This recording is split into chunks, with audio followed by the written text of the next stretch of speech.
প্রচুর বাতাস হচ্ছে, সেট সেট নড়াচড়া করছে, ওর মধ্যে আপনি শুটিং করছেন। জীবনের একটা শখ ছিল যে আমি একটু আরাফাতের ময়দানে রান্না করব। আইফেল টাওয়ারের নিচে রান্না করেছি। আইফেল টাওয়ারের নিচে রান্না করেছি, তোমার রোমের পিসাতেও রান্না করেছি, মানে লাস ভেগাস থেকে শুরু করে সব জায়গায় আমি রান্না করে এসেছি। অনেকেই বলে এত প্রয়োজন কি, মানে যেখানেই যান সেখানেই রান্না করার। মাঝখানে কিছুটা ট্রলের শিকার হয়েছিল। এগুলা দেখার পর থেকে আমি সত্যি কথা কম্পিটিশনে নুডলসের বিরিয়ানির কথা বললেন, আমরা বিরিয়ানি বলতে আমাদের মাথায় যেটা আসে, খেতে এখন বিরিয়ানির মশলা টসলা এভরিথিংই দিয়েছি। এটা আপনি টেস্ট করেছেন? হ্যাঁ, টেস্ট করে দেখেছি, আর সবাই খেয়েছে না, খেয়ে বলেছে খুব ভালো হয়েছে। আসসালামু আলাইকুম প্রিয় দর্শক এবং শ্রোতা, আপনাদের সবাইকে আমন্ত্রণ জানাচ্ছি all time milk bread presents the আরজিকি ব্রিয়া শোতে। আপনারা দেখছেন নেক্সাস টেলিভিশনে। আমাদের এই অনুষ্ঠানটি আপনারা দেখতে পান আমাদের ইউটিউব চ্যানেলে এবং ফেসবুক পেজেও। শনিবারের রাতে যাকে নিয়ে আজকের আয়োজন, তাকে আসলে আমার পরিচয় করিয়ে দেওয়ার কোনোই প্রয়োজন নেই। যাকে দেখলেই মানুষ চিনে ফেলবেন, এবং তিনি বাংলাদেশের রন্ধন শিল্পে অন্যতম একটি নাম, কেকা ফেরদৌসী। চলুন তাকে আমরা স্বাগত জানাই। আমি সম্মানিত বোধ করছি আপনাকে পেয়ে আমার অনুষ্ঠানে। আচ্ছা, আমারও ভালো লাগছে তোমার এই অনুষ্ঠানে আসতে পেরে। আমার একটা মজার স্মৃতি আছে, যেটা আমি সেটে যখন ঢুকছিলাম তখন আপনাকে বলছিলাম আমি অনুষ্ঠানেই বলবো, আমার দর্শকরাও জানুক। আচ্ছা, আজ থেকে 15 বছর আগে, এবং সেটা চ্যানেল আই, মানে আমি ডিবেট করতাম এক সময়। ডিবেটের বাইরে যদি বলি তাহলে কোনো অনুষ্ঠানে আমার যাওয়া, টেলিভিশনে যাওয়া, সেটা হচ্ছে আপনার অনুষ্ঠানে। আপনার নিশ্চিতভাবেই মনে নাই, তখন বাংলাদেশে আরজেরা খুব পপুলার, এবং আরজেদেরকে দিয়ে আর টেলিভিশনের প্রেজেন্টার দিয়ে একটা জুটি করা হয়েছিল ঈদের অনুষ্ঠানে, রমজানের ঈদের অনুষ্ঠানে। ওইখানে তুমি এসেছিলে? হ্যাঁ, এবং ওই অনুষ্ঠানে আপনার মেয়ে ছিল, মেয়ের জামাইও ছিল। আচ্ছা, পুরো ঈদ আনন্দ। এক্স্যাক্টলি। এবং তখন আমি দেখতে ডেফিনেটলি হালকা পাতলা, আমার গোফ ছিল, তো এখনো হালকা পাতলাই আছে, দাঁড়িয়ে আছে আর কি গোফের সাথে। এবং ওখানে কাপল করা হয়েছিল, মানে টেলিভিশনের জুটিদের সাথে রেডিওর জুটিদের কাপল করা হয়েছিল। দেখা গেল আমার সঙ্গে যিনি পড়েছিলেন উনি ভদ্রমহিলা মডেল ছিলেন ওই সময়, দেখতে অসম্ভব সুন্দর, আমার চেয়ে 1 হাত লম্বা, এবং আমরা দেখতে খুবই অদ্ভুত একটা জুটি ছিলাম। তো এই হচ্ছে আপনাকে সামনাসামনি প্রথম দেখা। আমি জানি না, প্রথমত ফারাহ শারমিন কেউ একজন হবে না, আমি রাইট নাও নাম মনে করতে পারছি, অনেক লম্বা ছিল, এবং ওই সময় খুব পপুলার মডেল উনি। তো এরপরে আপনার সঙ্গে আজকাল আমার অনুষ্ঠানে দেখা। আচ্ছা, অনেকদিন পরে দেখা, অনেকদিন পর দেখা। তোমাকে দেখে ভালো লাগছে, আর এমনি দেখি তোমার প্রোগ্রাম মাঝে মাঝে, যে তুমি অনেক নাম করেছো, আর যে হিসাবে ভালো লাগে দেখলে। আপনার ক্যারিয়ার 30 বছরের আপনি বলছিলেন। না, আমি 30 বছরের আসলে হচ্ছে কি, মানে টিভিতে আমার যে রান্নার শো করছি সেটার বয়স 30 বছর, কিন্তু এমনি আমি এখন যে বয়সে আছি, আমার আসলে রান্না বান্না নিয়ে আমি কাজ করছি বলতে গেলে 40 বছর ধরে। ওরে বাবা! হ্যাঁ, আমার মানে বিয়ে হয়েছে আমি ইউনিভার্সিটিতে ফার্স্ট ইয়ারে থাকতেই, তা বিয়ের পর আমি 5 বছর বাইরে ছিলাম। ইংল্যান্ডে ছিলাম প্রথমে, তারপরে ছিলাম আমেরিকাতে।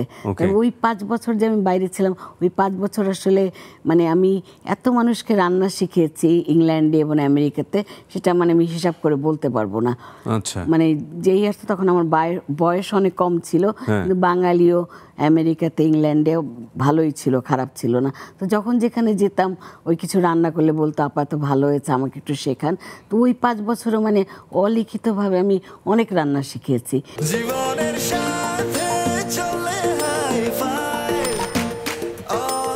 নিশ্চিন্তে খান স্বাস্থ্যকর অল টাইম পান, অল টাইম হেলদি লাইফ। তারপরে যখন দেশে ফিরে আসলাম, তারপর তো রান্নার কাজ শুরু করেছি। তো অ্যাকচুয়ালি আসলে 40 বছর ধরে এই কাজ করছি, কিন্তু টিভি শো করছি 30 বছর ধরে। আমি 94-এ প্রথম বিটিভিতে রান্নার অনুষ্ঠান করেছিলাম। রাইট। আপা, আমরা আরও একটু পেছন থেকে শুরু করতে চাই। আপনার পরিবারের কথা অনেকেই জানেন না, আজকের অনুষ্ঠানের মাধ্যমে হয়তো আরও অনেকেই জানবেন। কেমন পরিবারে জন্ম হয়েছে আপনার? একেবারে ছোটবেলার গল্পটা শুনতে চাই। আমি যতদূর জানি আপনি বগুড়ার সন্তান। হ্যাঁ, আমার মানে কি দেশ বগুড়া, বাবার দিকে বগুড়া আর মার দিকে হলো বিক্রমপুর। আচ্ছা। তো মা ছোটবেলার থেকেই মানে রান্নার শখ ছিল। আমার আব্বার আসলে অ্যাকচুয়ালি 6 ভাই ছিলেন, 1 বোন ছিল। তা আমার ফুপু ছিল 6 নম্বরে, তারপরে এক চাচা ছিলেন। তা আমার দাদিকে মানে আব্বার কাছে যা শুনেছি, দাদির কাছে যা শুনেছি, ওই কোনো অনুষ্ঠান হলে বা কিছু হলে তখনকার দিনে আব্বারা 6 ভাই একটু মানে ফুপুকে একটু দাদি বেশি এক মেয়ে বলে আদর করতেন, একটু আড়ালে রাখতে চাইতেন। তখন ভাইরা সবাই একটু হেল্প করতো আমার দাদিকে। আমার আব্বার একটু রান্নার ন্যাক ছিল। তো আব্বার কাছ থেকে ওই পিছে পিছে আব্বা যখন রান্না করতো ছুটির দিনে আমি পিছে পিছে যেতাম। আর আমার আম্মা অনেক ভালো রান্না করতেন, কিন্তু আম্মা সবসময় বলতেন যে পড়ালেখা করে, এখন রান্না করতে হবে না। কিন্তু আব্বা ওই ছুটির দিনে রান্না করতে বলেন, তখন হয়তো আম্মা একটু ছাড় দিতেন, আচ্ছা আজকে স্কুল ছুটি করো তোমার বাবার সঙ্গে। তো ওই বাবার কাছে আর মার কাছ থেকেই কিন্তু আসলে রান্না। এবং আমার আব্বা মানে তখনকার সময়ে আমাদের কোনো পিকনিক টিকনিক হলে সেই বাবুর্চির হাঁড়ি নিয়ে বিরিয়ানি রান্না করে সবাইকে খাওয়াতেন। তার মানে বুঝছেন, মানে ওনার রান্নারই অনেক ভালো ছিল। এবং আমার জানা মতে আমার আব্বা মানে 72-তে প্রথম জাপানে গিয়েছিলেন, তখন একটা রাইস কুকার নিয়ে এসেছিলেন। তখন কিন্তু বাংলাদেশে রাইস কুকারের এরকম চল ছিল না। তা আমি একদম স্কুল লাইফ থেকে রাইস কুকারেও রান্না শিখেছি। আব্বা দেখতেন আখনি পোলাও থেকে শুরু করে অনেক কিছু রান্না করতেন ওই রাইস কুকারে, তার কাছে এটারও আমার হাতে ঘড়ি। ওকে, আপনি বড় তাহলে কি বগুড়াতেই হয়েছেন? না, আমরা বগুড়াতে বড় হই না, আমাদের জন্ম ঢাকায়। আমাদের সব ভাই বোনেরই জন্ম ঢাকায়, আমরা ঢাকাতেই বড় হয়েছি। বাবা কি করতেন আপনার? আমার বাবা ব্যবসায়ী ছিলেন, উনি ছবির পরিচালক ছিলেন, জীবনে অনেক কিছু করেছেন মানে ব্যবসার সাথে সাথে। এবং বাংলাদেশে প্রথম মানে পিঠার যে রেস্টুরেন্ট, সেটা আমার আব্বা 69 সালে চালু করেছিলেন বিজয়নগরে। এবং একদম বড় করে, তখন তো খুব সংগ্রাম চলছিল স্বাধীনতার, বড় করে হেডলাইন্স ছিল বাংলার মুখ আমি দেখে আছি পিঠাঘর। এবং সেই রেস্টুরেন্টটা এখনও খাবার দাবার নামে আছে বঙ্গবন্ধু এভিনিউতে, ওইটা এখনও চলছে এত বছর ধরে, সাগর ভাই দেখাশোনা করে। আর তারপরে আমার আব্বার মানে এমনি ব্যবসায়ী ছিলেন, উনি বাংলাদেশে প্রথম বাংলা ঘড়ি চালু করেছিলেন। তারপরে আমরা এই যে এখন কারেন্ট চলে গেলে যে অটোমেটিক যে লাইট জ্বলে যায়, সেই লাইটগুলো উনি এনেছিলেন বাইরের থেকে, নাম দিয়েছিলেন অনির্বাণ। মানে ওনার মধ্যে আর কি একটা দেশাত্মবোধক ভাব সবসময় ছিল। এবং 71-এও আমার আব্বা আমাদের সবাইকে রেখে ইন্ডিয়ায় চলে গিয়েছিলেন। এবং আমি আর কি এমনি গর্ববোধ করি যে আমার বাবা একজন মুক্তিযোদ্ধা ছিলেন এবং আমার স্বামী স্কুলে পড়তেন, সেই বয়সে উনি গিয়েছিলেন মুক্তিযুদ্ধে। তা আমি এটা খুব গর্ব বোধ করি যে আমার বাবা একজন মুক্তিযোদ্ধা ছিলেন, আমার স্বামী একজন মুক্তিযোদ্ধা। Beautiful, beautiful. নিশ্চয়ই। কয় ভাই বোন ছিলেন আপনারা? আমরা 4 ভাই বোন। আর আমার আম্মাকে দেখতাম ছোটোবেলা থেকে, যে আম্মা তো যেহেতু লেখিকা রাবেয়া খাতুন, তার নামে তাকে সবাই চেনেন। তা আম্মাকে দেখতাম ছোটোবেলা থেকে যে সকালবেলা উঠে মানে আমরা যখন স্কুলে চলে যেতাম, তারপরে আম্মা আমাদের জন্য রান্না বান্না করে লিখতে বসতেন। এবং আম্মা দেখতাম রেগুলার 2টার দিকে উঠে গোসল টোসল করে আমরা স্কুল থেকে আসলে তো আমাদের খাওয়া দাওয়া দিতেন, তারপরে আম্মা খাওয়া দাওয়া করতেন। তা আম্মাকে রেগুলার দেখতাম যে রান্না টান্না করে সব ব্যবস্থা করে তারপরে আম্মা লিখতে বসতেন।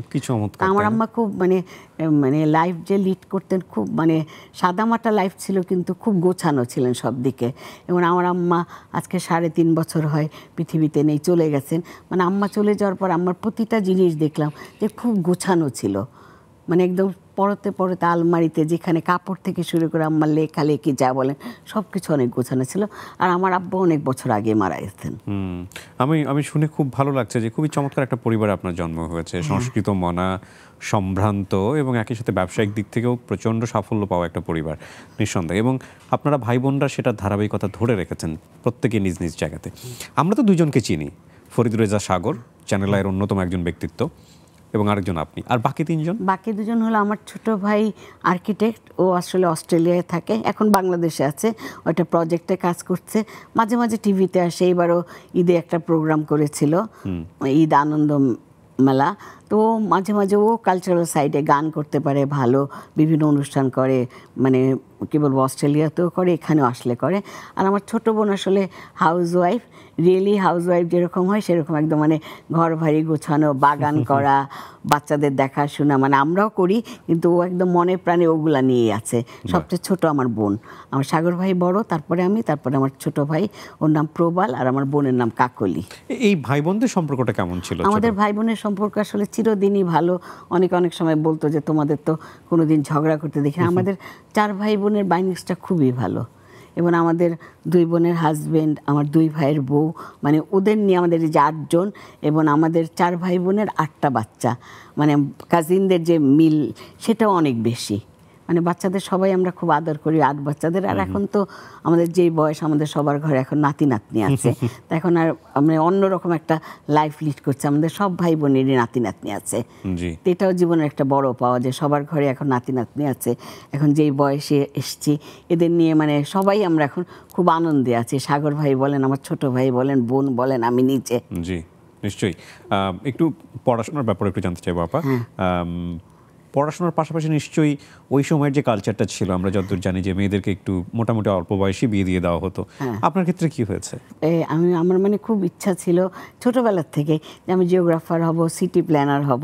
তা সেই হিসাবে ঢাকা ইউনিভার্সিটিতে সবাই তা সহজে চান্স পায় না, চান্স পেলাম, জিওগ্রাফিতে ভর্তি হলাম। কিন্তু আমার আর কি তারপরে মানে আমার হাজব্যান্ড বললো যে না, আমাদের এখনই চলো আমরা বিয়ে করব। তারপরে আমার আম্মাকে, ওদের পরিবারের সবাইকে বলা হলো, মানে ফার্স্ট ইয়ারে, হ্যাঁ ফার্স্ট ইয়ারে থাকতে আমার বিয়ে হয়ে গেছে। কিন্তু আমি পড়াশোনা থামাইনি, তারপরে আমি গ্র্যাজুয়েশন করেছি, মাস্টার্সটা কমপ্লিট করতে পারিনি। তারপরে তো আমি মানে বিয়ের পর চলে গেলাম বাইরে, ইংল্যান্ডে থাকলাম 1.5 বছরের মতো, তারপরে 3 বছর ছিলাম আমেরিকাতে। পরিচয় ইউনিভার্সিটিতে এসে? উনি ইউনিভার্সিটির সিনিয়র? আসলে আমার হাজবেন্ড সাগর ভাইয়ের ছোটবেলার বন্ধু। ও ওকে। হ্যাঁ, কিন্তু আর কি আমি যখন ইন্টারমিডিয়েট পরীক্ষা দিই তখন বাইরে চলে গেল পড়ার জন্য ইংল্যান্ডে। তারপর ইংল্যান্ডে ভালো লাগতো না, বিয়ের পরে যখন গেলাম বলতো যে না এখানে ভালো লাগে না, আমরা আমেরিকায় যাব। তারপর আমরা আমেরিকায় চলে গেলাম। ওকে। তারপর ফিরে আসার পর আমার 2টা বেবি হলো, প্রথমে মেয়ে হলো। ফিরে তো কেউ আসে না, আপনারা কেন আসলেন? আমরা আসলে হচ্ছে কি আমাদের মানে আমার কথা বলেন, আমার হাজব্যান্ডের কথা বলেন, ও এখন আপনি জানেন হয়তো যে চ্যানেল আই প্রকৃতি জীবনের যে একটা অনুষ্ঠান করে, হ্যাঁ, তো ওর এবং আমার দুজনের আসলে দেশের জন্য অনেক ভালোবাসা ছিল, আর সেই সাথে আমাদের ফ্যামিলিগত টান ছিল। ওর ভাই বোনের মধ্যে ওরা 5 ভাই বোন, ও সবচেয়ে ছোট। ওর বাবা মাও চাইতো যে ও ফিরে আসুক, আর আমিও, আমার বাবা তখন ছিল না, ভাই বোনের জন্য ফিরে আসতে চাইতাম, মার জন্যে। তো এই কারণে ওর পড়াশোনা শেষ হওয়ার পর, ওর যখন পড়া শেষ হলো তখন আমরা ঠিক করলাম যে আসবো। আর আরেকটা জিনিস কি, তখন আসলে বয়স এত কম ছিল, কম বয়সে যেমন হয় উচ্ছ্বাস একটা থাকে, যখন যেটা মনে হয় ওটা কিন্তু করে ফেলি, হ্যাঁ। সেই জন্য আমরা ফেরত আসলাম, এবং ফেরত এসে আজকে মানে আমি নিজে যে জায়গায় আছি, ও নিজে ব্যবসায়িক হিসাবে, তারপর এখন এই যে দেশের জন্য কাজ করছে, যে জায়গায় আছে, এটা ওই কম বয়সে না ফিরে আসলে তো পেতাম না। তখন একটা কথাই চিন্তা করতাম যে দেশে যে যদি ভালো কিছু করতে পারি তাহলে তো সবসময় আমেরিকাতে, ইংল্যান্ডে বলেন, মানে যে কোনো দেশে বলো, যেতে পারবো। আমরা অনেক ঘুরি বেড়াই। আমি তো মানে বিদেশে 50টা দেশে রান্না করেছি অলরেডি। বিদেশে? সেটা তো আপনার পুরো ক্যারিয়ার জুড়েই। কিন্তু আমি যদি একটু জানতে চাই যে বিটিভিতে আপনার এই রান্নার অনুষ্ঠানে যাওয়ার সুযোগটা হলো কিভাবে? আচ্ছা, প্রথম আমি বিটিভিতে যে রান্নার অনুষ্ঠানে গেলাম তখন শাইখ সিরাজ ভাই একদিন আমাকে বললো যে কেকা, আমাদের এখানে তখন অনেক মাশরুম চাষ হচ্ছে, কিন্তু মাশরুমটা মানুষ চেনে না, তুমি এটা মাশরুমের রান্না করো। তখন প্রথম আমার কিচেনটা ছিল, সুন্দর একটা কিচেন ছিল আমার নিজের, তখন বাইরের থেকে এসে একটা করেছিলাম ছোট করে। তো সিরাজ ভাই বললো যে তোমার কিচেনেই রান্না করি। তা আমার কিচেনে মাশরুমের রান্না করলাম, এবং সেই সময় ওই রান্নাটাকে সবাই দেখে খুব পছন্দ করেছিল, কারণ মাশরুম তো খাওয়ার অভ্যাস 94-এ ওরকম ছিল না বাংলাদেশে মানুষদের। তো এটাই আমার প্রথম প্রোগ্রাম। তারপরে আমি এটিএন আসলো, 21 টিভি আসলো, বিটিভিতে রেগুলার প্রোগ্রাম করতাম। তারপরে চ্যানেলে আসলো, চ্যানেলে আসার পরে আমার প্রথম প্রোগ্রাম ছিল ইফতারির প্রোগ্রাম, মনোহর ইফতার, এবং এটা এখনো চলছে? এখনো চলছে 26 বছর ধরে, মানে কোনো বছর গ্যাপ যায়নি, এই অনুষ্ঠানটা চলছে। আর সেই সাথে হলো এই অনুষ্ঠানটা মাঝখানে আমি মানে বেশ কয়েক বছর 5-6টা পর্ব আবার বিদেশে করেছি, ইসলামিক কান্ট্রিতে, মালয়েশিয়াতে, তারপর ইন্ডিয়া ইসলামিক কান্ট্রি না হলে যেহেতু অনেক মুসলিম আছে, ইন্ডিয়াতে করেছি, তারপর কাতারে করলাম, ওমানে করলাম, প্রথম শুরু করেছিলাম সৌদি আরবে। সৌদি আরবে শুটিং করতে অনেক অসুবিধা হয়েছে, কিন্তু করেছি। আর আমার একটা না জীবনের একটা শখ ছিল যে আমি একটু আরাফাতের ময়দানে রান্না করব। তো সেই সময় আমার একটা সুযোগ হয়েছে, আমি আরাফাতের ময়দানে নামিরা মসজিদের সামনে দাঁড়িয়ে, আমার কেন জানি না সবার এরকম কিনা, আমার নামিরা মসজিদটার নাম শোনার পর থেকে সবসময়, মানে যখন থেকে বড় হয়েছি, মনে হচ্ছে ওই মসজিদ আমার দেখতেই হবে। আমি ওই মসজিদের সামনে দাঁড়িয়ে রান্না করেছি। তো এইটা আমার একটা জীবনের একটা বড় মানে রান্নার অনুষ্ঠান, যে আমি ওখানে আমার মানে শখ ছিল, আমার এই শখটা পূরণ করতে পেরেছি। নিশ্চয়ই। আপা, আপনি মাঝখানে আরেকজন আমাদের লিজেন্ড আমি বলবো, বাংলাদেশের কৃষি অঙ্গনে যার অবদান অপরিসীম, গণমাধ্যমকে তিনি এমনভাবে ব্যবহার করেছেন যে বাংলাদেশের কৃষি খাতে যার অবদান, যার নামটা প্রথমেই চলে আসে, শাইখ সিরাজ, তার কথা আপনি বলছিলেন। এনার সঙ্গে আপনার পারিবারিক সম্পর্ক বা সম্পর্কটা আসলে কিভাবে? সিরাজ ভাই আসলে আমার মানে সাগর ভাই আমার হাজব্যান্ড, আমার ভাসুর, আমার হাজব্যান্ডের একটাই ভাই, আর সিরাজ ভাই সবাই সে নটরডেম কলেজে পড়তো। আমি ছোটবেলা থেকে সিরাজ ভাইকে চিনি। সিরাজ ভাই রেগুলার আমাদের বাসায় আসা যাওয়া করতেন, আমাকে সবসময় ছোট বোনের মতো ভালোবাসেন, এখনও ভালোবাসেন। তারপরে প্লাস হলো সিরাজ ভাই যেই বছর পাশ করে বের হয়ে গেল জিওগ্রাফির থেকে, ওই বছর আমরা ঢুকলাম ঢাকা ইউনিভার্সিটিতে জিওগ্রাফি ডিপার্টমেন্টে, ডিপার্টমেন্ট হিসাবে, সব কিছু হিসাবে, বড় ভাই হিসাবে। তো সিরাজ ভাইকে অনেক আগের থেকে চিনি, এবং এখন আমাদের পারিবারিক সম্পর্ক খুব ভালো। রাইট, দুটো নাম তো পাশাপাশি উচ্চারিত হয়, শাইখ সিরাজ এবং ফরিদুর রেজা সাগর। হ্যাঁ, যেহেতু আমাদের চ্যানেল আই আছে। জি জি। তার মানে গণমাধ্যমের যাত্রাটা সিরাজ ভাইয়েরই আগে শুরু হয়েছে। না, সিরাজ ভাইয়ের আগে না, মানে আমি ওই যে মাশরুমের প্রোগ্রাম করলাম বলে, জি। হ্যাঁ ওটা সিরাজ ভাই বললো বলে করলাম, তখন আমার বাচ্চারাও ছোট ছিল। Right. এবং ওই সময় আমার একটা রান্নার স্কুল ছিল। এখন তো অনেক রান্নার স্কুল খুব একটা ভালো কারো চলেও না এখন, কারণ মানুষ ইউটিউবে প্রচুর রান্না শিখে। যদি ইউটিউবে পুরো রান্না আমি বলি শেখা যায় না, অনেক কিছু বাদ থাকে, আচ্ছা। তারপরে মানুষ শেখার চেষ্টা করে। তা আমি 94-এ প্রথম রান্নার স্কুল দেই। প্রথমে দিয়েছিলাম বাসায়, তারপরে বেইলি রোডে। আমার সেই রান্নার স্কুল কেকা ফেরদৌসির রান্নাঘর খুব ভালো চলতো। অনেক গল্প আছে আপনার। আপনি আরাফাতের ময়দা রান্না করেছেন, সেটাও আমার মাথায় ক্লিক করে আছে। এবং আপনার এই রান্না আমি দেখেছি যে আপনি শুধু দেশের বাইরে না, দেশের বিভিন্ন অঞ্চলে গিয়েছেন রান্না করতে। হ্যাঁ, এবং এমন কিছু অনুষ্ঠানের দৃশ্য মনে পড়ে, প্রচুর বাতাস হচ্ছে, সেট নড়াচড়া করছে, ওর মধ্যে আপনি শুটিং করছেন। আমার শুধু মনে হতো চুলাটা জ্বলে আছে কিভাবে ওখানে। হ্যাঁ, আসলে চুলা জ্বলা অনেক সময় করি কি, মানে সমুদ্রের পাড়ে রান্না করছি, এত বাতাস, আমার একটা মানে বাতাসের একটা প্রোটেক্টর আছে, ওইটা দিলে আমার রান্না ঠিক মতো দেখা যায় না চুলার পাড়ে দিলে। তো অনেক সময় করি কি যে অর্ধেক রান্না হলে হয়তো গাড়ির ভিতরে নিয়ে রান্নাটা পুরা করলাম, তারপর আবার এনে আবার বসিয়ে দিলাম, কারণ এরকম হয়। তারপর আমি যেমন আইফেল টাওয়ারের নিচে রান্না করেছি। আইফেল টাওয়ারের নিচে রান্না করেছি। রান্না কি ওখানে চুলা জ্বালাতে দেবে না জানি, তো দুটো সালাদ করেছিলাম। তারপরে বাঙালিরা কেউ পুলিশকে ফোন করেছে, বুঝছেন। পুলিশ আসছে শুনে আমরা তাড়াতাড়ি সবকিছু উঠিয়ে গাড়িতে চলে আসলাম। তারপরে আমি আপনার কি বলে তোমার রোমের পিসাতেও রান্না করেছি। ওইখানে রান্না করেছি বাইরে আউটডোরে, একদম সেই টাওয়ারটা, ওই যে এই সপ্তম আশ্চর্যের পিসার টাওয়ারটা একটু ব্যাকা হয়ে আছে। এমন কোনো জায়গায় কি এখনো শখ আছে যে আপনি যেতে পারেন না, এবার রান্না করা হয় নাই ওখানে? মানে দেশের বাইরে রান্না করা হয় নাই কি, দেশে আসলে আমাদের লাস ভেগাস থেকে শুরু করে সব জায়গায় আমি রান্না করে এসেছি। হ্যাঁ, তো এবার যেহেতু ওয়ার্ল্ড কাপ হবে, ওয়ার্ল্ড কাপের সময় যাওয়ার ইচ্ছা আছে ক্যারিবিয়ান আইল্যান্ডে, তো ইচ্ছা আছে ওইখানে ওয়েস্ট ইন্ডিজে যেই জায়গায় যাব ওইখানে একটু রান্না করে আসবো।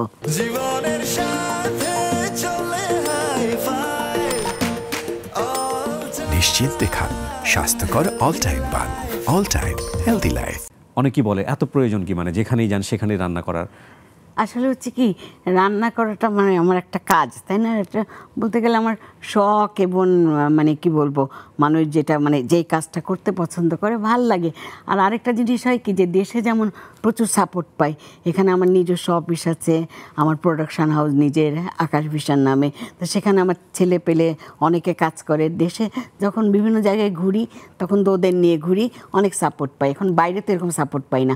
যারা রান্না করে ওরা কিছু হেল্প করে, কিন্তু সবাই তো মানে কেউ তো ওরকম রাঁধুনি না, মানে ওনারা হাউস ওয়াইফ, তো ওনারা আমাকে কিছু হেল্প করতে পারে। কিন্তু আসলে বাইরে গেলে আমাকে সবচেয়ে বেশি যে হেল্প করে সে হলো আমার হাজব্যান্ড।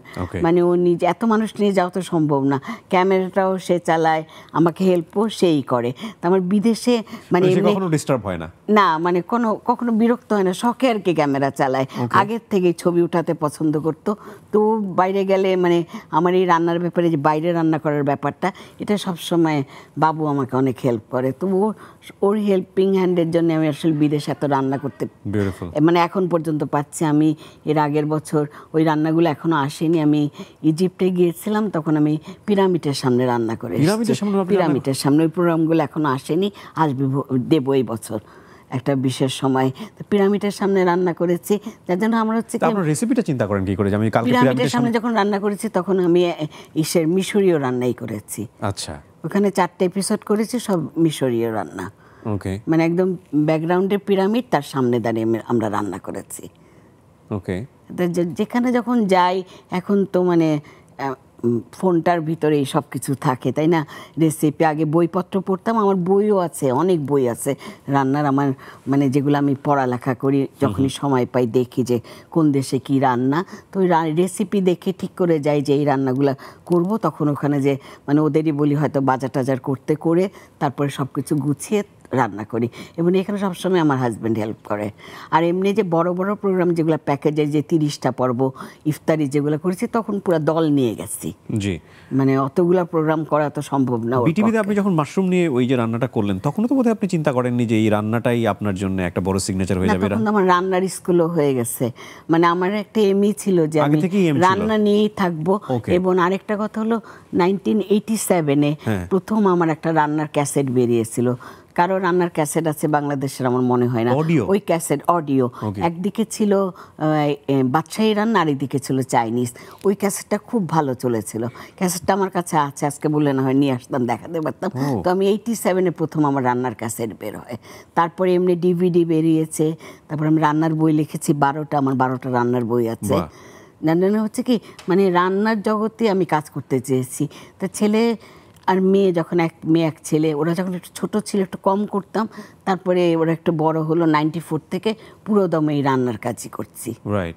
এবং আপনি ন্যাশনাল অ্যাওয়ার্ডও পেয়েছেন যদি ভুল না করে থেকে, 2বার বোধহয়। না, ন্যাশনাল অ্যাওয়ার্ড এই দেশে রান্নার জন্য কি এত কিছু সম্মান দেয়? বাংলাদেশে দেয় না, বলে সবাই। না, আমি অনেক অ্যাওয়ার্ড পেয়েছি Okay. বাংলাদেশ থেকে এবং বিদেশ থেকেও পেয়েছি। আমার একটা বই বেরিয়েছিল স্বাস্থ্য সচেতন রান্না, সেটার জন্য আমি প্যারিস থেকে পুরস্কার পেয়েছি। Okay. তারপরে আপনার ইংল্যান্ড থেকে পেয়েছি কারি অ্যাওয়ার্ড বেস্ট শেফ হিসাবে। তা আমি বাইরের অনেক পুরস্কার পেয়েছি, দেশের অনেক পুরস্কার পেয়েছি। তবে আমার কাছে মনে হয় কি, পুরস্কারের মূল্য হচ্ছে এই যে আমি দেশে বিদেশে যেখানে যাই, সবাই যে আমার সাথে দেখা করতে আসে, বলে যে কেক আপা আপনাকে আমরা অনেক ভালোবাসি, পছন্দ করি আপনার অনুষ্ঠান, এটাই আমার অনেক বড় পুরস্কার। রাইট। মাঝখানে আপনি যদি একটু অভয় দেন, আমি প্রশ্নটা করতেই চাই। মাঝখানে কিছুটা ট্রলের শিকার হয়েছিলেন এবং পরবর্তীতে এটাকে আমি দেখলাম আপনি খুব লাইটলি নিয়েছেন, এটার উপর বিজ্ঞাপনও করেছেন বেশ কিছু। আমি যদি আসলে বিভিন্ন এই নুডলস বোধহয় মুরগির ভিতরে নুডলস ঢুকিয়ে দেওয়া বা কিছু একটা। আসলে হচ্ছে কি, যেমন মুরগিটা নিয়ে এত কথা, মুরগির পিছনে সবসময় কিন্তু মানে মুরগির ভিতরে আমরা ছোটবেলা থেকে দেখেছি মারা রোস্ট করতেন, ডিম দিতেন, তারপরে বাইরে সবাই স্টাফিং দেয়, হয়তো আলু করে কিছু করে মুরগির ভিতরে ঢুকায়, কাটলে ওইটা দিয়ে খায় সবাই, ম্যাশ পটেটো করে দেয়। তা আমি নুডলসের তো অনেকগুলো প্রোগ্রাম করেছি নিজস্ব রেসিপিতে। তা একবার নুডলস দিয়েছি মুরগিতে। এখন কথা হলো যে যারা ট্রোল করে বা যারা আমাকে নিয়ে কথা বলতে পারে, কারণ কথা বলতে তো কোনো টাকা পয়সা লাগে না, তাই না? ফেসবুকে অনেক কিছু কথা তো বলতে পারে, সবাইকে নিয়ে বলেও তবে না। আমি কিছু মনে করি না। আমি মনে করি না এই কারণে যে একটা জিনিস আমি মনে করি যে যারা আমাকে ভালোবাসে, যারা আমার রান্না পছন্দ করে, তারাই কিন্তু আমার প্রোগ্রাম দেখে। এবং তারা যেমন ছেলে মেয়েকে যেমন বাবা মা খারাপ কিছু করলে বকে, আবার আদর করে, তাই আমার মনে করি যে তারা আমাকে ভালোবাসে বলেই হয়তো নানান কথা বলে, এতে আমি কিছু মনে করি না। কারণ আমি মনে করি আমি যে জায়গায় আছি, তারা আমাকে খারাপ বললো নামাতে পারবে না, ভালো বললো অনেক উপরে উঠাতে পারবে না। আমার যে গুণ, আমি সেই গুণ দিয়ে যে জায়গায় এখন আছে, এই গুণ দিয়ে আমি এখানে থাকবো। দেখি তো আপা, এটা কি আসলেই টেস্টি হয়? এই নুডলস মুরগির ভিতরে থাকলে এটা খাওয়া যায়? কেটে খেলে কেন খারাপ হবে? না, খাওয়া তো সবই যায়, কিন্তু আসলে কি টেস্টি হয়? খাওয়া তো অবশ্যই যায়। খাওয়া ছাড়া কোনো, আমি যেসব রান্না করি কোনোটাই এমন না, এবং আমি কোনোদিন শুনিনি যে আমার কোনো রান্না খেয়ে কেউ বলেছে যে এটা টেস্ট ভালো হয়নি। এটা আমি লাইফে কোনোদিন শুনি নাই। আমি যেখানে যাই রান্না করি, সবাই সবসময়। আপনার এই অনুষ্ঠানের আমি যতদূর জানি স্পন্সর ছিল কোন একটা নুডলস ব্র্যান্ড, নুডলস কোম্পানি। এবং সেই কারণে আপনি বাধ্য হলেন কিনা যে মুরগির না, ভিতরে নুডলস? বাধ্য না, ওরা মানে বলছিল যে বাধ্যগততা আমি কোনো মানে লিখিতভাবে কোনো কোম্পানির কাছে কোনো দিনই কোনো বাধ্যকতা, ওরা বলছিল যে নুডলসের প্রোগ্রাম করেন, নুডলস দিয়ে করেন। আমাদের নুডলসটা নতুন, নুডলসটা সে সময় অনেক নামও করেছিল, তাই না? ওরা অনেক ভালো মানে জায়গায় চলে গিয়েছিল ওই নুডলস কোম্পানি। যার জন্য আমি নুডলসের রেসিপি নিজে লিখে নিজেই করেছি।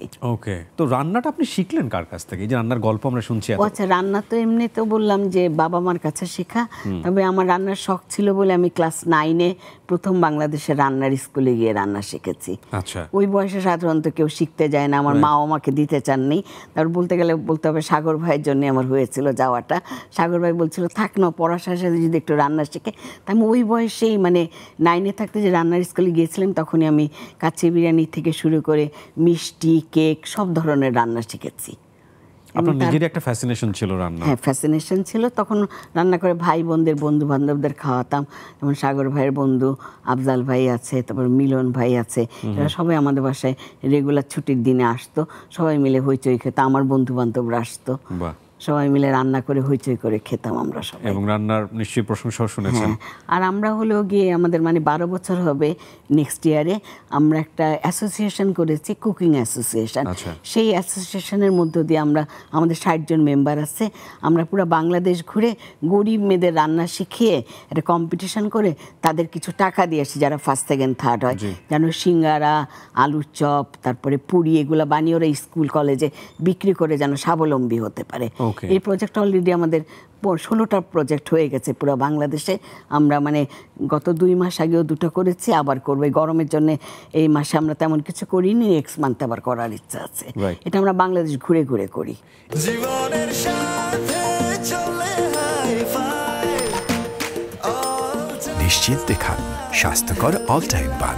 All time healthy life. এই যে 30 বছর ধরে আপনি গণমাধ্যমে আছেন, লম্বা সময়টা ডেফিনেটলি চ্যানেল আইতেই এত মানুষ আপনাকে চেনে, এত মানুষ আপনাকে ভালোবাসে, কেমন এনজয় করেন এই বিষয়টাকে? এত বছর ধরে আপনি জনপ্রিয়। ওই যে আমি বললাম না, যেখানে যাই সবাই আসে আমার সাথে কথা বলে, আর আমি এমনি সব বয়সে মানুষের সাথে মিশতে পারি। Right. তাই জন্য যেখানে যে আমার ভাল লাগে, সবার সাথে যখন কথা বলি, সবাই যখন বলে যে আপা আপনার রান্না ভালো লাগে, তো ওটা শুনতে ভাল লাগে। কোনো মনে হয়নি যে নিজের এই নামটাকে কাজে লাগিয়ে, এই ব্র্যান্ডটাকে কাজে লাগিয়ে একটা বড় রেস্টুরেন্ট দিয়ে ফেলি বা ব্যবসাটাকে অন্যদিকে নেই? আসলে হচ্ছে কি, আমার সবসময় মানে যত বিদেশি রান্না করি যাই করি, আমার বাংলার রান্নার প্রতি, বাংলাদেশি রান্নার প্রতি একটা ফ্যাসিনেশন আছে। তা আমার করোনার আগে আমি একটা রেস্টুরেন্ট করেছিলাম বাংলার থালা নামে। Okay. সব বাংলাদেশি খাবার, এবং খাবারগুলো সব আমার নিজস্ব রেসিপিতে। তো সেটাই মানে ছিল, কিন্তু করোনার সময় এটা অ্যাফোর্ড করতে পারি নাই, যার জন্য বন্ধ করে দিয়েছি। তবে ইচ্ছা আছে ভবিষ্যতে আবার একটা বাংলাদেশি রেস্টুরেন্ট করা, ছোট করে করব, কিন্তু করব, Okay, এরকম নিশ্চয়ই। ইচ্ছা আছে। নিশ্চয়ই করা উচিত, কারণ মানুষ তো আসলে একটা সার্টেন পিরিয়ডের জন্য দুনিয়াতে থাকে, তারপরে আর থাকে না, কিন্তু মানুষের কর্ম থেকে যায়। হ্যাঁ, সেটাই। তো সেই জায়গা থেকেই আমরা সেখানে যেমন এখন মানে মনে করি যে ছোট যদি একটা রেস্টুরেন্ট করতে পারি বাংলাদেশি খাবার দিয়ে, ভালো। আর না পারলেও আমার কোনো দুঃখ থাকবে না, কারণ এখন এই যে গরিব মেয়েদের জন্য যেসব কাজ করছি, আমি মনে করি যে ওদের দোয়াটাই আমাদের অনেক কাজে লাগবে। জি। যে একটা মেয়ে যখন স্বাবলম্বী হচ্ছে, যে কিছুই জানেন, একদম কাজের মেয়ের মতো গ্রামে থাকে হয়তো, তাকে এনে যখন আমরা ইস্টাবলিশ করে দিচ্ছি, তা আমার মনে হয় যে আমি যে এত বছর ধরে রান্না করছি, রন্ধন বিশেষজ্ঞ হয়েছি, তখন মনে কি যে মানুষের জন্য যদি কিছু কাজ করে যেতে পারি যতদিন বেঁচে আছি, এটাই অনেক বড় পাওয়া হবে। আর রেস্টুরেন্ট, অনেক কিছু, এগুলো মানুষের অনেক স্বপ্ন থাকে। আমার স্বপ্নটা পূরণ হয়েছিল, কিন্তু করোনার জন্য পরে ওই স্বপ্নটা ভেঙে গেছে। এখন দেখি যদি ছোট করে একটা খুলতে পারি, ওরকম ভালো একটু আনকমন একটা বাংলাদেশি খাবারের রেস্টুরেন্ট, তাহলে খুলবো ভবিষ্যতে। একটা কথা বলেন গুণীজনেরা, যে ব্যক্তিটি প্রশংসিত হন, আলোচিত হন, তিনি মাঝে মাঝে সমালোচিত হন। সবারই দোষ গুণ নিয়ে মানুষ কথা বলতে পছন্দ করে। আপনাকে নিয়েও বিভিন্ন রকমভাবে সামাজিক যোগাযোগ মাধ্যমে মানুষজন ট্রল করতে পছন্দ করে। নিশ্চয়ই ভিডিওগুলো আপনার সামনে আসেও। আপনার কেমন লাগে এই বয়সে এসে এই জিনিসগুলো দেখতে, মানে সব কিছু মিলিয়ে? আসলে আমি যেমন এবারও যেমন রোজার সময় প্রোগ্রাম করলাম, এখন আমাদের তো 38টা মনে হয় চ্যানেল, না? সবগুলো চ্যানেলে কিন্তু ইফতারি প্রোগ্রাম হয়। এক একটা চ্যানেলে দেখবা যে লেবুর শরবত দেখাচ্ছে, সুজি রান্না দেখাচ্ছে, আপেলের শরবত দেখাচ্ছে। এটা তো আমার নাতনি 4 বছরের, ও বানাতে পারে, মানে এমন সব রান্না দেখায়, কিন্তু ওগুলো নিয়ে কেউ ট্রল করে না। তা আমার মনে হয় যে আমি যখন মনোহর ইফতার করি, তখন এই যে 30টা পর্ব হয়, আমি তো কাউকে ডেকে বলি না যে ভাই তুমি আমার প্রোগ্রামটা দেখো।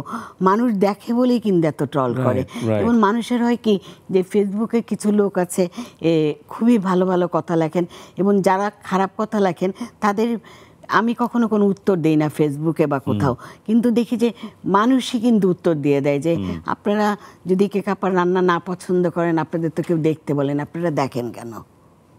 তার জন্য আমার হচ্ছে কি এগুলা নিয়ে আমি খুব একটা মাথা ঘামাই না। মানে কে কি বললো না বললো, না, এগুলো কে কি কিচ্ছু যায় বললো আসে না না। বললো, আমি বললাম না। আর আমি অনেক জায়গায় বলেছি যে বিনে সুতার মালা আছে একটা, হ্যাঁ, তো সত্যিকার কথা ওদের যখন এই কথাগুলো শুনি, ওই বিনে সুতার মালার মতো ওই মালাটা আমি ফেলে দেই, আর যখন ভালো কথা শুনি তখন সত্যিকারের মালার মতো এটা পরে নিই। আপনি একটা বিজ্ঞাপন করেছিলেন আপা, আমি যদি হ্যাঁ, ভুল না করে বিজ্ঞাপন থাকি। আমি অনেকগুলা ও করেছি। না, ওই বিজ্ঞাপন আপনার রান্নার উপরেই ছিল সম্ভবত। উনি ধারাভাষ্যকার, আমি রাইট নাও নামটা মনে করতে পারছি না। হ্যাঁ।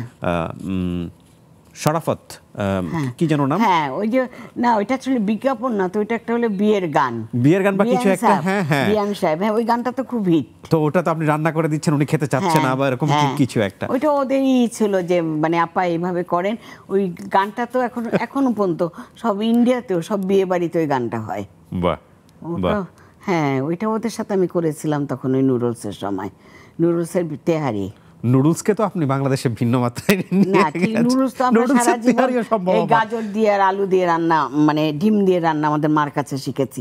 আর নুডলসের যে অনেক কিছু হয় সেটা আমরা দেখে এসেছি। এবং শুধু নুডলস না, তুমি যদি এখন বলো আমাকে আলুর 200 রান্না করতে, আমি আলুর 200 রান্না করে দিতে পারবো। এটাকে আপনি জাস্ট মানে মনে হবে আপনি করে ফেলবেন। আমার নিজের মতো আমি 1 ঘন্টায় তোমাকে 10টা রান্নার রেসিপি লিখে দিতে পারবো। আমি 1 ঘন্টায় বললাম না 10টা রান্না করে দিতে পারবো তোমাকে।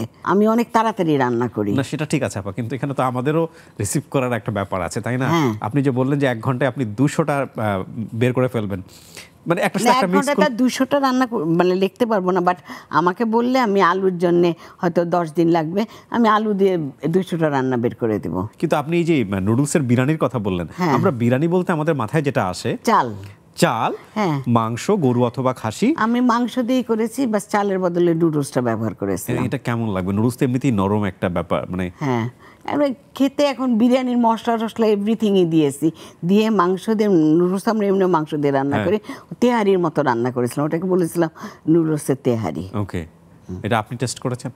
হ্যাঁ, টেস্ট করে দেখেছি, আর সবাই খেয়েছে না, খেয়ে বলেছে খুব ভালো হয়েছে।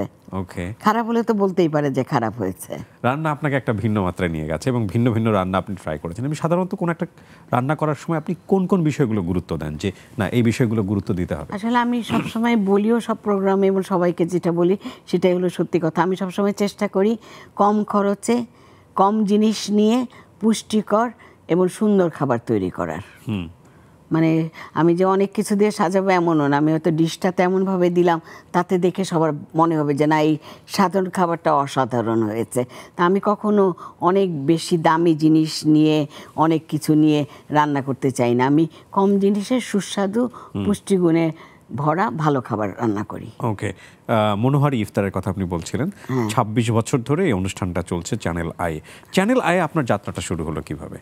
চ্যানেল আই 99-এ শুরু হয়েছিল, সেই বছরই আমি প্রথম এই মনোহর ইফতার দিয়ে আমার অনুষ্ঠানটা শুরু করেছিলাম, এবং তখনই প্রথম বছরে এই মনোহর ইফতারটা সবার খুব ভালো লেগেছিল, কেন তখন মানে চ্যানেলই ছিল তো বিটিভি সহ 4টা চ্যানেল, 21, ATN আর চ্যানেল আই। তা আমার এই ইফতারি প্রোগ্রামটা প্রথম হতেই খুব নাম করেছে, এবং এটা নাম করেছে বলে আজকে মানে সবাই পছন্দ করে বলেই এই অনুষ্ঠানটা আমরা 26 বছর ধরে চালাতে পারছি। 26টা বছর। 26 বছর তো এই একটা। অনুষ্ঠানের বাইরেও তো আপনি আরো অনুষ্ঠান করেছেন। হ্যাঁ, অনুষ্ঠান করে আমার একটা অনুষ্ঠান এখন চলছে চ্যানেলে, ওটা হলো দেশ বিদেশের রান্না, ওটা রানিং 14 বছর ধরে চলছে। ওটার মধ্যে আমি একটা দেশের রান্না দেখাই, একটা বিদেশি রান্না দেখাই। ওকে। আর হলো গিয়ে এর মাঝে আমি করেছি মায়ের হাতের রান্না। মায়ের হাতের রান্নাটা হলো আমাদের সব নাম করা মানে যারা আর কি সেলিব্রিটি বলতে আমরা তারা বলি, আসে, হ্যাঁ। তারা এসছেন, তাদের মায়ের হাতে কি রান্না পছন্দ করতেন সেই ধরনের 2টো করে আমি রান্না করতাম ওই প্রোগ্রামটাতে। বাহ। এই প্রোগ্রামটাও খুবই মানে নাম করা ছিল এবং সবাই অনেক ভালো করেছে। আপনি গত ঈদে আপনার অনুষ্ঠানের জন্য আমাকে দাওয়াত করেছিলেন, আমার দুর্ভাগ্য আমি যেতে পারি নাই। আচ্ছা। এবং আমি এই অনুষ্ঠানে আপনার নেক্সট যে কোনো একটা অনুষ্ঠানের জন্য দাওয়াত চেয়ে রাখছি, আপনি আমাকে দাওয়াত করবেন। অবশ্যই ডাক দেব। এবং আপনার এই নুডলস দিয়ে কোনো একটা কিছু আমি একটু টেস্ট করে দেখতে চাই যে এটা আমার বাসায় এসো তাহলে তোমাকে খাওয়াবো। হ্যাঁ, অনেক শুনেছি কিন্তু টেস্ট করা হয়নি। নুডলসের কিন্তু দোকানও আছে, মালয়েশিয়ায় আছে, ইন্দোনেশিয়া আছে, এইসব দেশে সাউথ ইস্ট এশিয়ার দেশগুলোতে কিন্তু অনেক নুডলসের, শুধু নুডলস দিয়ে ওরা রান্না করে, স্যুপ থেকে শুরু করে সব কিছু নুডলসের। তো এটা নিয়ে মানে একজন কেউ শুরু করেছিল, তারপরে সবাই করে, এবং নুডলসের এই প্রোগ্রামটা করোনার আগে শেষ হয়ে গেছে, এখন 6 বছর হয়ে গেছে। তারপরে এখনো মানুষ মনে রাখে বলেই করে। আর ইউটিউবে আমার নামে সার্চ দিলে তো আমার সব রান্না চলে আসে, রান্না দেখে মানুষ বলতেই পারে অনেক কথা। তবে আমি ওটাই বুঝি না যে মানুষ মঙ্গল গ্রহে যাচ্ছে ওসব বানিয়ে কত কিছু বানাচ্ছে, এত কিছু করার সময় পায় কখন? না, কিন্তু মানুষ আপনাকে নিয়ে করছে, এটাও কিন্তু এক ধরনের ব্লেজিং আমি মনে করি। মানুষ তার কাউকে নিয়ে করছে না, সেটাই আমি মনে করি যে মানুষ ভালোবাসে বলে কি বলবো, জীবনে হাসি ঠাট্টারও তো দরকার আছে, সেই জন্য হয়তো করে। এবং আপনি খুব লাইটলি নিয়েছেন বিষয়গুলোকে। হ্যাঁ, আমি কখনো কিছু মনে করি না, কারণ কে কি আমাকে বললো আমি কিছু এটা নিয়ে বদার করি না। জীবনের সাথে চলে হাই-ফাই, নিশ্চিন্তে খান স্বাস্থ্যকর অল টাইম পান, অল টাইম হেলদি লাইফ। হাইজিনের ব্যাপারে একটু আসতে চাই। রান্নায় তো হাইজিন অনেক বড় একটা ব্যাপার। দুটো বিষয় আমাদের গুরুজনরা বলেন, একটা হচ্ছে রান্নাঘর, কিচেন যদি বলি, বা যেখানে খাবার পরিবেশন করা হচ্ছে, যে পদ্ধতিতে রান্না করা হচ্ছে, সেখানে হাইজিন অনেক গুরুত্বপূর্ণ একটা বিষয়। আরেকটা হচ্ছে রান্নার স্মেল, মানে ওই যে বলে না যে মানে ঘ্রাণে অর্ধবোধ, রাইট। তো এই যে ব্যাপারগুলো, এগুলো কি মানে ট্র্যাডিশনাল, আমরা জানি বাঙালি রান্নার ঘর মানে এই বিষয়গুলো থাকে, আপনি কতটা গুরুত্ব দেন? আমার আসলে মানে হাইজিন সম্পর্কে আমি খুবই, আমার স্টুডিওতে কেউ আসলো, কোনো সেলিব্রিটি আসলো, সে যখন রান্না করে চামিচটা হয়তো সেটের উপরে, টেবিলের উপরে রাখলো, আমি কখনো রাখি না। আমি তাদের বলেও দিই, প্লিজ আপনারা যখন রান্না করছেন চামিচের জায়গায় রাখবেন, কেন ওইখানে রাখলে এটা কিন্তু হাইজিনটা নষ্ট হয়ে যাচ্ছে।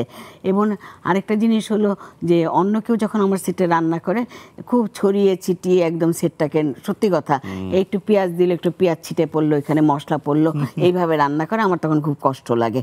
কেন আমি আমার মানে সবসময় আমি রান্না করি খুব গুছিয়ে, একদম পরিষ্কার পরিচ্ছন্নভাবে রান্না করি। এবং আগে যেমন এখন অনেকে সমালোচনা করে যে আমার ইফতারির প্রোগ্রামে সেলিব্রিটিরা আসে, তারা কেউ কেন রান্না করে না, আমি কেন করি। আসলে এটা অনেক একটা দুঃখের কথা আছে যে আমি হয়তো আমার নতুন একটা ভালো রেসিপি দিলাম, একজন সেলিব্রিটি এসে রান্না করলো, সেটা ঠিক মতো হলো না, তখন আমার কিন্তু খুব কষ্ট লাগে যে আমার একটা নিজস্ব একটা ক্রিয়েটিভ রান্নাটা আমার নষ্ট হয়ে গেল। যার জন্য ওর থেকে এখন আমি বাদ দিয়ে দিয়েছি। এবং আমার স্পন্সরও বলে যে না, এটা ঠিক আছে, সেলিব্রিটিরা কথা বলুক, আপনি রান্না করেন। কারণ আমার সব প্রোগ্রামে স্পন্সর থাকে, আর স্পন্সরেরও তো কিছু ডিমান্ড থাকে যে এটা চাই ওটা চাই। তো আমার স্পন্সর কোনো বলেন, ওরা বলে যে না আপা, আপনি রান্নার মানুষ, আপনি রান্না করেন। কিন্তু এগুলো নিয়ে মানুষ অনেক কথা বলে যে আপা কেন নিজে রান্না করে, ওনাদের কেন দেয় না। তারপরে যখন বাইরে রান্না করি হাউসওয়াইফদের নিয়ে বলে ওনারাদের কথা বলতে দেয় না, আপা কেন তো কথা বলে। তা আমার কথা হলো, ওনারা তো হাউসওয়াইফ, ওনারা যখন টিভির ক্যামেরার সামনে আসেন ওনারা কিন্তু কথা বলতে খুব আড়ষ্ট হয়ে যায়। তখন এখন প্রোগ্রামটা তারপরে কথা ছাড়া তো আমি চালাতে পারবো না, তখন আমারই কথা বলতে হয়। এগুলো কথা আমার অনেক শুনতে হয়। না, আমি বললাম না, আমি মানে এগুলা নিয়ে বদার করি না। আমি মনে করি আমার প্রোগ্রাম সবার ভালো লাগে বলে সবাই রান্নার প্রোগ্রামগুলো দেখে। চ্যানেল আই পরিবার নিয়ে একটু শুনতে, যেটা তো আপনার নিজের পরিবারই বলা চলে। আসলে চ্যানেল আই মানে যারা আছে, যেমন চ্যানেল আই আমার ভাসুর আছে, আমার বোনের হাজব্যান্ড আছে, আমার হাজব্যান্ড আছে, সাগর ভাই আছে, মেন ওরা 4 জন, সিরাজ ভাই আছে সাথে। যার জন্য হচ্ছে কি আরেকজন সিরাজ ভাই আছে, উনিও আছে ওদের পার্টনার। তার জন্য চ্যানেল আই পরিবারটা ওরা তো পরিবার হিসাবে একদম শুরুর থেকে সাগর ভাই এটাকে ইস্টাবলিশ করেছে। আর আমার পরিবারেরও বেশিরভাগ মানুষের সব চ্যানেল আই আছে। বাংলাদেশের রন্ধনশিল্পে আরও একজন ব্যক্তির নাম নিতেই হবে আমাকে, তিনি হচ্ছেন সিদ্দিকা কবির। হ্যাঁ, সিদ্দিকা আপার কথা, এটা আমি তার কথা সবসময় মনে করি। সিদ্দিকা আপা আসলে আমার মার চেয়েও বয়সী ছিলেন। আগে মানে প্রথম যখন দেখতাম তখন খুব ভয় করতো যে আপা কি জানি বলে কি করে, ভয়ই করতাম। তারপরে আমি মানে কিছুদিন ইস্কাটন গার্ডেনে ছিলাম, আপার বাসা ইস্কাটন গার্ডেনে ছিল, আমার বাসা রাস্তার এই পাড়া ওই পারে। ওই সময় কিছু প্রোগ্রামের সূত্রপাতে আপার সঙ্গে আমি খুব ঘনিষ্ঠ হতে পেরেছিলাম। এবং আপা কখনো কিন্তু মানে কোনো প্রোগ্রামে যদি যেতেন, উনি প্লেনে ছাড়া যেতেন না। আমার সঙ্গে আপা একবার সিলেটে গেলেন আমার গাড়িতে করে। তো ওনাকে আমি পুরানো দিনের গান শোনালাম গাড়িতে, তাপা খুব খুশি হয়েছিলেন, বলে আরে তুমি এসব জানো কেমন করে যে এসব গান আমার পছন্দ। তাপার সাথে আমার একটা খুব ভালো সম্পর্ক ছিল। আমি কোনো কিছু ভালো বানালে আপার বাসায় পাঠিয়ে দিতাম, আপা আচার কোনো কিছু বানালে আমার বাসায় পাঠাতেন।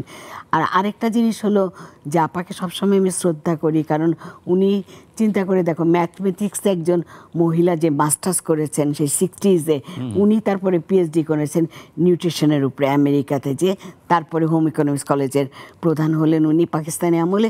পরে তো এই যে রান্নার মধ্যে আসলেন উনি, যার জন্য ওনার পুষ্টি জ্ঞান সম্পর্কে, রান্না সম্পর্কে তার আপার যে বইটা সিদ্দিকা কবির রেসিপি, ওটা তো মনে হয় ঘরে ঘরে সবার কাছে আছে, যে রান্নাগুলো এত সহজভাবে উনি লিখেছিলেন তখন। আর আমার জীবনে সবচেয়ে বড় পাওয়া হলো আপা যখন অসুস্থ হয়ে গেলেন সিদ্দিকা আপা, তখন ওনার কিছু প্রোগ্রাম আপা মানে স্পন্সরদের কাছে বলেছিলেন যে আমার পক্ষে ঢাকার বাইরে যাওয়া সম্ভব না, এই প্রোগ্রামগুলো আমি মনে করি আমার বদলে কে করতে পারবে। তা আমি তার যে মানে মনে করি এটা আমার জীবনের অনেকটা বড় পাওয়া, যে আপার রিপ্লেসমেন্টে আমি ওই প্রোগ্রামগুলো তখন করেছি। এটা মানে আমার মনে হয় যে আমি জীবনে অনেক একটা বড় জিনিস পেয়েছি। এবং আপা যতদিন বেঁচে ছিলেন, আমার কোনো কিছু দরকার হলে বা কোনো রান্নার সম্পর্কে কিছু জানতে হলে সবসময় আপার কাছে জানতে চাইতাম। এবং আপা মানে খুবই আন্তরিকভাবে সব কিছু বলতেন এবং আমাকে খুব স্নেহ করতেন। এটা আমার একটা জীবনে বড় পাওয়া। নিশ্চয়ই। আপনি অনেক এই রান্নার প্রতিযোগিতার বিচারকও ছিলেন, আমি যদি ভুল না করে থাকি। কোন বিষয়গুলো দেখেন যখন কেউ রান্না করছে, কোন একটা বিষয় টেস্ট করে? যখন রান্না করে তখন তো মানে রান্নার তো কয়েকটা ক্রাইটেরিয়া আছে, যেমন রান্নার নাম, তারপরে স্বাদ, তারপরে মানে স্বাদ, গন্ধ, বর্ণ যেগুলো বলি আমরা, কালার দেখি, পরিষ্কার পরিচ্ছন্নতা, সব কিছু দেখে তারপরে নাম্বারিং করা। এবং আমি যখন মানে এখন আমি কোনো কম্পিটিশানে যাই না মানে কি নানা কারণে যাই না। এখন কম্পিটিশনের ভিতরে অনেক টাকা পয়সা অনেক কিছু ঢুকে গেছে। এগুলো দেখার পর থেকে আমি সত্যি কথায় কম্পিটিশনে জাজমেন্ট করা ছেড়ে দিয়েছি। হ্যাঁ, কারণ আমি মনে করি আমার মেয়েও যদি কম্পিটিশনে যায় ভালো রান্না না করে, তাকে আমি 0 দিয়ে দিব। হ্যাঁ, আমি হলাম এরকম। কারাপশন হচ্ছে আপা? না, মেয়ে রান্না করছে না, না, না, আমার মেয়ে মেয়ে। না, আপনি এই যে কম্পিটিশনগুলোর কথা বলছেন, এখানে কারাপশন হয়? এখানে হয়, এখন হয় বলে আমি আর যাই না, সত্যি কথা যেটা। অনেক জায়গায় আমি মানে এরকম দেখেছি, শুনেছি নিজের চোখে, যার জন্য আমি ছেড়ে দিয়েছি এখন কম্পিটিশনে। আপা, আপনার পরে আর কেউ থাকলো না আপনার পরিবারে যে আপনার হালটা ধরতে পারে, লাইক আপনার মেয়ে বা আপনার রান্না, ছেলে? হ্যাঁ, আসলে আমার মেয়ে ভালো রান্না করে, কিন্তু রান্নার যে কাজ করবে এমন মনে হয় না। আরেকটা জিনিস তুমি দেখো, পৃথিবীতে যারাই নাম করেছে, যারা বলি রবীন্দ্রনাথ ঠাকুরের কথাই দেখো, তার ছেলে মেয়ে ছিল, কেউ কি নাম করেছে? না, সেটা ঠিক। হ্যাঁ, আপনি মানে আমরা একটা জিনিস কিন্তু দেখতে পারি, যেমন আমার বাবা মানে বেশি সিনেমার পরিচালক ছিলেন, ব্যবসায়ী ছিলেন, ঠিক আছে। সাগর ভাই যেমন লেখে, ও লেখে কি ছোটদের বই লেখে না, ছোটদের গল্প লিখতেও পছন্দ করে, তো ওর কালচারাল লাইনে আছে। কিন্তু মা হলো গিয়ে, আমার মা রাইটার, আমার মার বেশি হলো লেখা ছিল উপন্যাস, সব লাইনেই আম্মা লিখেছেন, উপন্যাস, ছোট গল্প, নাটক, ছোটদের লেখা সবই করেছেন আম্মা। কিন্তু আম্মা তো, আমি এসেছি রান্নার লাইনে, আমার ছোট ভাই হলো আর্কিটেক্ট। হ্যাঁ, যার জন্য হচ্ছে কি ছেলেমেয়েরা কিন্তু দেখা যায় যে বাবার মার প্রফেশন খুব কম নেয়, ডাক্তারের ছেলে ডাক্তার খুব কম হয়, তাই না? তা আমার মেয়ে হলো বিউটিশিয়ান, আমার মেয়ের পার্লার আছে অনেক বড় একটা, ওইটাই ও বাইরের থেকেও পার্লার মানে পড়াশোনা করে এসছে, এটার উপরে করে এখন অনেক বড় একটা পার্লার চালাচ্ছে, ওইটাই ওর বিজনেস এখন। আর ছেলে আর কি, এখন তো অনলাইনে মানুষ অনেক কাজ করে, ছেলে দেশেও থাকে বিদেশেও থাকে। বিউটিফুল। এমনিতেই আপা, আপনার পছন্দের খাবার কি? এই যে এত এত রান্না আপনি করলেন। আমার আসলে হচ্ছে কি, মানে বাংলাদেশি খাবারই ভাল লাগে। মায়ের হাতের অনেক রান্না খুবই ভালো লাগতো, এখন মা যেহেতু নেই, মনে পড়ে নিজে ওগুলো হয়তো আর রান্নাই করতে যাই না, যে না এটা আম্মার হাতে অনেক ভালো হতো। তবে আমার আম্মা বলতেন যে আমার নানি খুব ভালো রান্না করতেন। নানি মানে সাগর ভাই হওয়ার আগে পৃথিবী থেকে চলে গেছে, আমরা কেউ দেখিনি। তা আম্মা মাঝে মাঝে কিছু রান্না করলে আমাকে বলতো, ওটার মধ্যে নাকি আম্মার মায়ের হাতের ছোঁয়া পাচ্ছে, যে আমার মা নাকি এইভাবে রান্না করতো।